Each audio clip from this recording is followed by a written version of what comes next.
little baby, don't say a word. Mama's gonna buy you a mockingbird. What are you doing? I never had me a little girl before.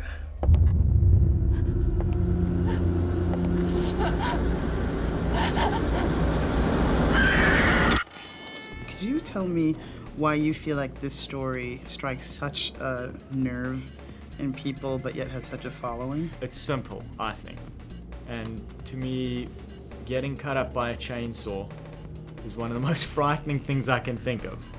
And a movie called The Texas Chainsaw Massacre is probably one of the most visceral names I've ever heard. You just have to hear that name, you get what the movie's about. I think this story really connects to the audience as opposed to other horror movies because it happens. Anything in here? But there's just something disgusting about it. I mean, ever since Hannibal, obviously, too, and Silence of the Lambs. And there's something about cannibalism that's obviously really disturbing.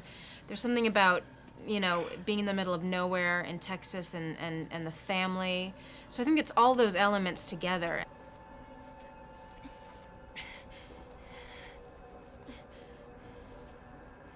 The Hewitt family is a relic from an old kind of America. Just a matter of time now before this town's overrun by bikers and hippies. Us, we're staying right here. And so they're the humanization almost of this dying town.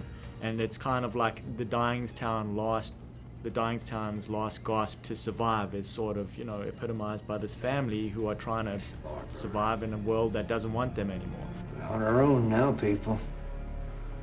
And alone, we will rise above it all. People may not remember what we say here tonight. They sure gonna remember what we do. My character, Sheriff Hoyt, let's face it, he doesn't have to be nice. He's a sexually perverted homicidal maniac, so there's no over the top with the character. You can take him to any level you want to. This the sheriff's station? No, it's Mama's house. He doesn't really have too good of a sense of humor.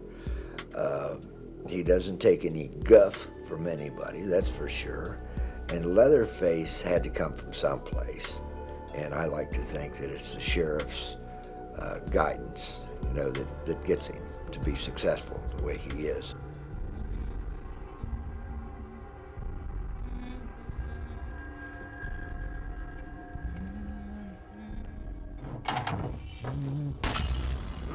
Being in that situation and hearing the screams, and when you hear Diora screaming in the house and she has to go back into the house, yes, that's the moment where everyone's gonna be like, please go back in, you know, please leave and, you know, run for your life, you idiot.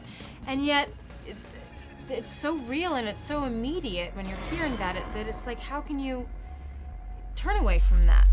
Things like this actually happened, and it was based off an actual character who, you know, slaughtered these kids and made belts out of nipples. What is that? And it was just extremely psychotic. So I think because of that factor, it's realistic almost.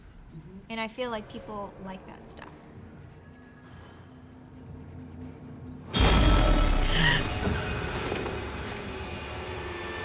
We're just having a good time, you know, just me and the family's having fun, and hopefully folks find it entertaining.